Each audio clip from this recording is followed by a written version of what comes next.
The decent black folk didn't want their daughters associated with him. So he couldn't have a date with a so-called decent black girl, whatever that meant. But the black people were so-called middle-class black people were scared of him, terrified of him, as much as white people were. Advice to Jack Johnson.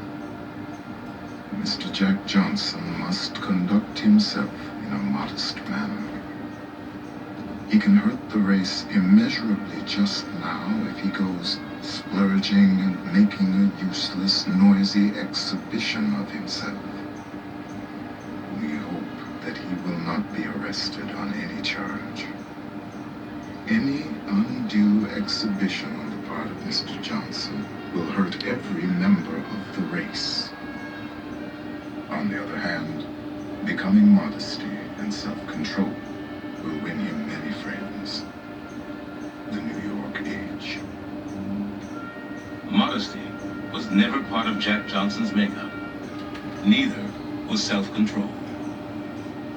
Everywhere the champion went, trouble now seemed to follow. Some of it stirred up by his enemies, some of his own making. Two ex-managers were suing him for back pay, and one was charging that his fights with Stanley Ketchel and Jim Jeffries had both been fixed. In August 1910, he took his most frequent companion, the elegant but troubled Etta Durier, to Atlantic City. Belle Schreiber and several other prostitutes and sporting women came along too, for a week of all-night parties. Then he returned to vaudeville to help pay for it all. The shows he appeared in were as forgettable as his performances. But now, there were often boos and racial epithets from the audience. When he stepped on the gas leaving the theater after a Manhattan appearance, to avoid stones and shouts of "coon" and "nigger" hurled at him from the sidewalk, the police arrested him for speeding.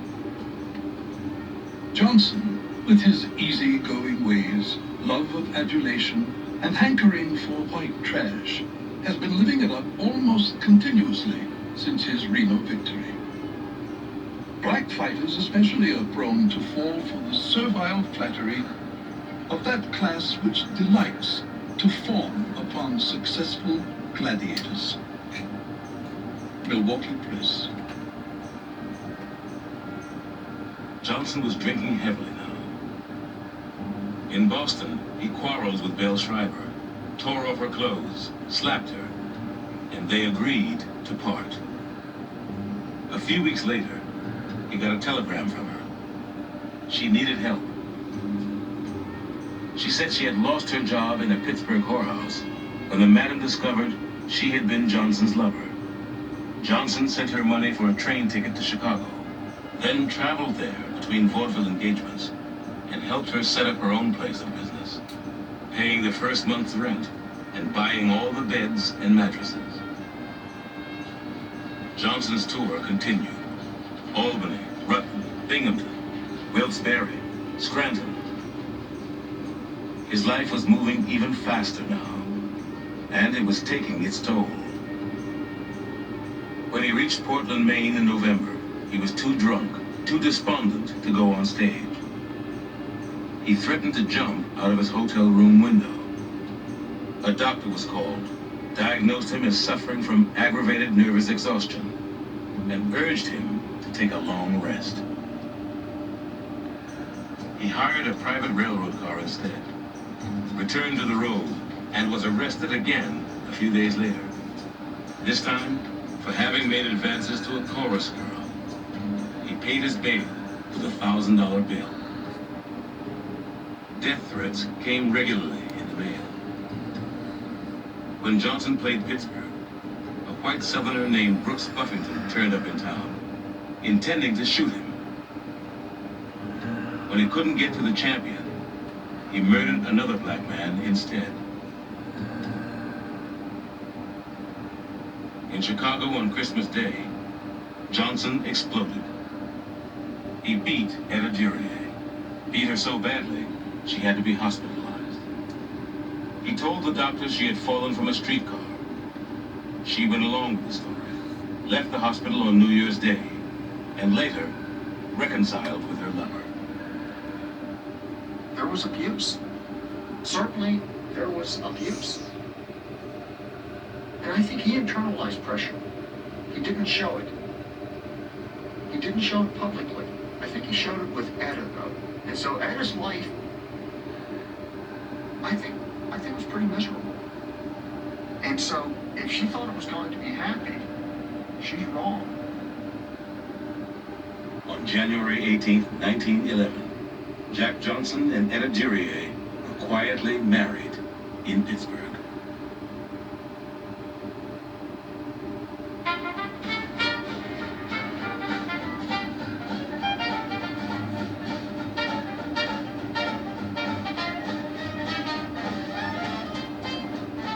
Where now is the champion who will make Johnson extend himself?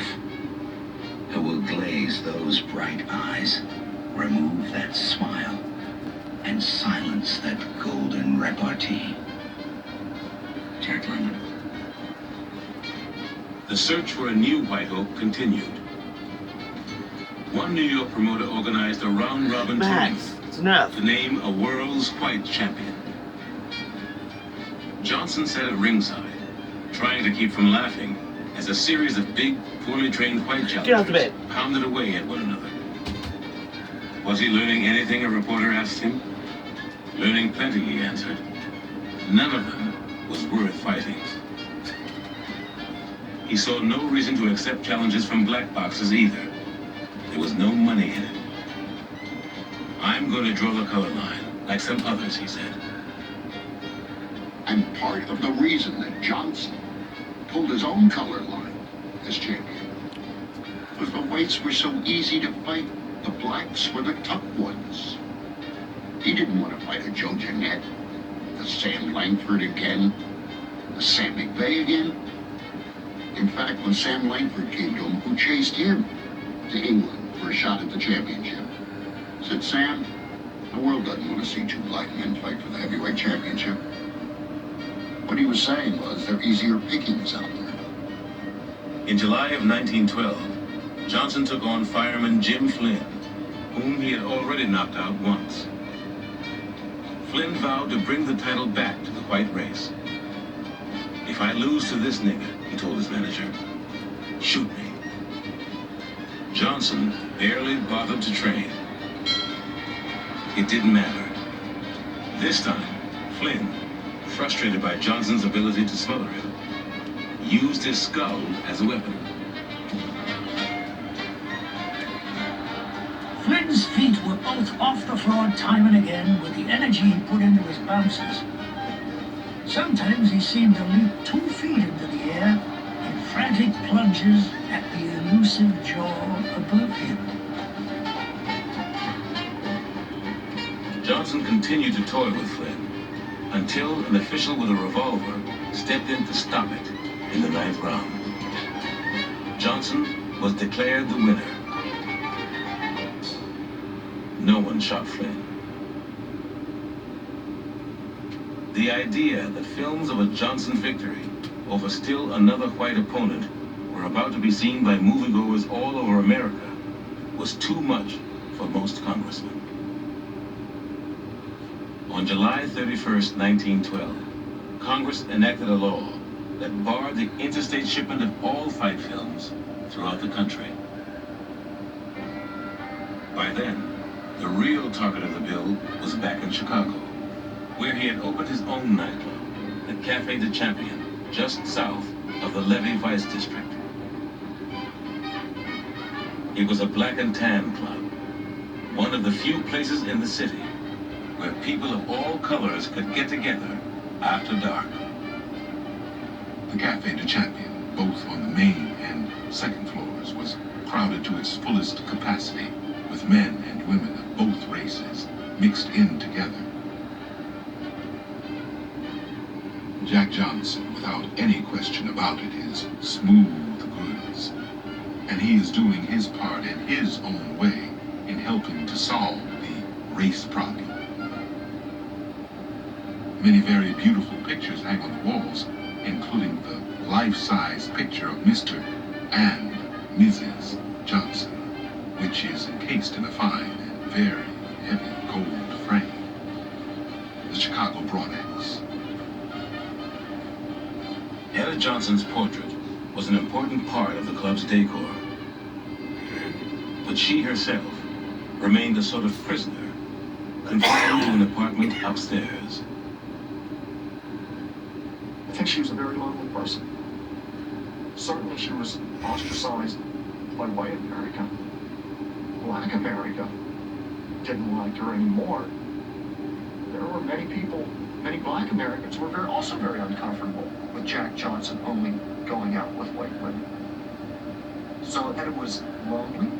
Jack Johnson was heroically unfaithful. It's not a very attractive life. And in the end, she couldn't take it. As depression deepened, "I am a white woman and tired of being an outcast," she told one of her maids that summer. "Even the Negroes don't respect me. They hate me." Then her father died. She felt more isolated than ever. Chicago, August 12, 1912. My dear mother,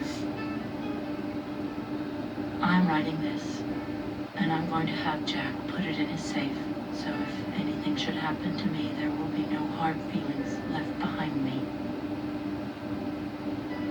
I would send this letter to you, only I know how much you worry, and I do not want you to know how sick I really am.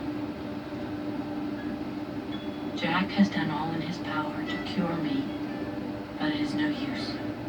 Since Papa's death, I've worried myself into my grave. I haven't been worrying about Papa's loss, only over some horrible dread. I don't know what. I want to be buried here in Chicago. Let me rest for once. With love, and always the sweetest to you. I am your loving daughter, Anna. Johnson hoped to lift his wife's spirits by sending her and a friend on a vacation on the evening of September 11. At the last moment, she told him she didn't feel well enough to go. Johnson hurried to the railroad station to change the tickets. When he got back about 10:30, a large crowd had gathered outside the cafe. He pushed his way through and ran up the stairs. Etta's horrible dread had finally overwhelmed her. Alone in the apartment, she had dressed for bed, asked her maids to pray for her, then closed and locked the door. Moments later, one of the maids heard a shot. The cafe bartender broke down the door and found her dying on the floor. Johnson collapsed with grief.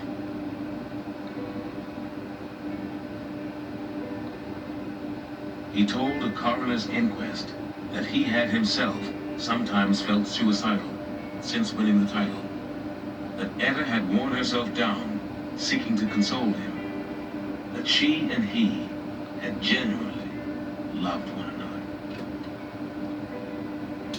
While it cannot be said that Johnson will have anything like general public sympathy because his venture in miscegenation has come to an end, still, his apparently sincere grief over the suicide of the white woman who married him will have its effect in mitigating judgment of him. It at least shows that he is not the entirely callous animal that a Negro prize fighter is supposed by most to be. His display of emotion may be racial rather than personal, but animal or not, he is not callous. The New York Times.